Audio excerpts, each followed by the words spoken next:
Praise lord. దేవాతి దేవునికి వందనాలు. ప్రభు నామమున మీ అందరికీ నా ప్రత్యేకమైన వందనాలు, శుభాలు తెలియజేస్తున్నాను. మరి నిన్నటి దినమున ఈ క్యాన్సర్తో బాధపడుతున్న వారందరి దగ్గరికి వెళ్ళి వారి కోసం ప్రార్థన చేసి వారికి ప్రేమ విందును ఉదయం, మధ్యాహ్నం, సాయంత్రం కూడా ఏర్పాటు చేసి రావడం జరిగింది. వారి కోసం ప్రార్థించండి. మన పరిచర్య ద్వారా ఇంకా అనేకమైన మంచి కార్యక్రమాలు ప్రతి నెల జరిగించేలాగున మీరంతా ప్రార్థించండి. ఈ దినము కొరకు ఏర్పాటు చేయబడిన దేవుని వాగ్దానము జకరియా గ్రంథము 9వ అధ్యాయము 12వ వచనము.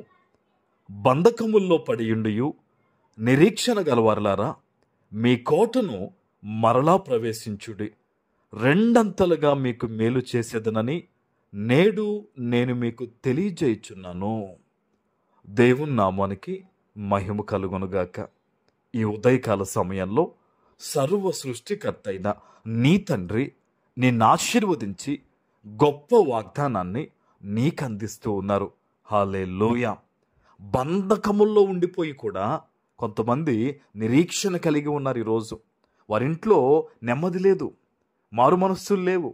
కొన్ని రకాల ఇబ్బందికరమైన పరిస్థితుల్లో అపవాది వారిని బంధించుంచాడు.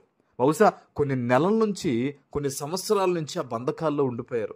అయితే ఈరోజు మిమ్మల్ని చూసిన తండ్రి మీతో మాట్లాడుతున్నాడు. బంధకముల్లో ఉండి కూడా నిరీక్షణ కలిగి, నా దేవుడు ఖచ్చితంగా నన్ను విడిపిస్తాడు, నా దేవుడు నా కుటుంబాన్ని కడతాడు, నా దేవుడు నన్ను, నా బిడ్డలను ఆశీర్వదిస్తాడు, నా దేవుడు నమ్మకమైన వాడని ఎందరైతే ప్రజలు ఈరోజు ఈ వాగ్దానం వినేవారిలో అటువంటి నిరీక్షణ, అటువంటి నమ్మకము దేవుని మీద కనపరుస్తూ ఉన్నారు, ఈ వాగ్దానం వింటూ ఉన్నారు. ఈరోజు నీకు శుభవార్త ఏంటో తెలుసా? దేవుడు రెండంతలుగా, నీ నిరీక్షణ వృధాగా కాలేదు, నీ ప్రార్థన వృధాగా పోలేదు. దేవుడు సెలవిస్తున్నారు నీతో, రెండంతలుగా దేవుడు నీకు మేలు చేయబోతున్నారు. ఆమేన్. నువ్వు ఊహించుండవు ఇంతలాగా నీ కుటుంబం బ్లెస్ అవుతుందని, నువ్వు ఊహించుండవు నీ బిడ్డలకు దేవుడు ఎంతలా ఆశీర్వదిస్తాడని. దేవుడు అద్భుతమైన రీతిలో ఈరోజు ఈ వాగ్దానం రాసి పెట్టుకో. నువ్వు సేవకునిగా ప్రార్థన చేసి ఉపవాసం ఉండి, ఇదిగో మీకోసం ఇస్తున్న వాగ్దానం ఇది, రెండంతల మేలు యేసు నామంలో మీ కుటుంబంలో దేవుడు జరిగించబోతున్నారు. ఆమేన్.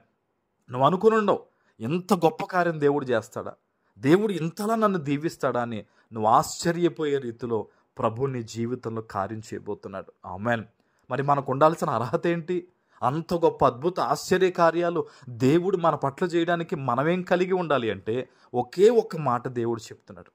ఈ లోక సంబంధమైన పాపాలకి నువ్వు దూరంగా బ్రతికి దేవునికి సమీపంగా బ్రతుకు.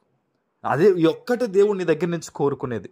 కానీ దురదృష్టం ఏంటంటే, మనుషులు, ముఖ్యంగా కొంతమంది విశ్వాసులు రోజు మొబైల్ ఫోన్తో, రోజు లోకముతో, సహవాసాలతో ఇటువంటి రీతిగా బ్రతుకుతున్నారు. కానీ ఒకటే చెప్తున్నాను సేవకునిగా, నీకు దేవుని యొక్క కృప కావాలంటే, దేవుని ఆశీర్వాదం నీ మీదకి రావాలంటే ఒకే ఒక్క మార్గము, లోక పాపములకు దూరంగా ఉండి దేవునికి దగ్గరగా జీవించు. ఈరోజు నువ్వు ఎక్కడి నుంచి ఈ వాగ్దానం నాకు వింటున్నావు నాకు తెలియదు, కానీ ప్రభు యొక్క సేవకునిగా చెప్తున్నాను, ప్రభు నీ పట్ల రెండంతలు మేలు చేయాలని ఆశపడుతున్నాడు గనక ఒక్కసారి ప్రార్థనలో నిన్ను నువ్వు పరిశీలించుకుని ఈరోజు ఈ వాగ్దానం ఎత్తిపెట్టి ప్రార్థన చేయి. యేసు నామంలో నువ్వు మేలు పొందుకోబోతున్నావు. ఆమేన్. ప్రార్థన చేసుకుందాం. పరిశుద్ధుడా, ప్రేమ కలిగిన తండ్రి, మీకు వందనాలు. ఈ ఉదయకాల సమయంలో మీరు ఇచ్చిన గొప్ప వాగ్దానము ప్రతి బిడ్డ జీవితంలో నెరవేర్చి స్థిరపరచమని యేసు నామమున ప్రార్థిస్తున్నాను తండ్రి. ఆమేన్.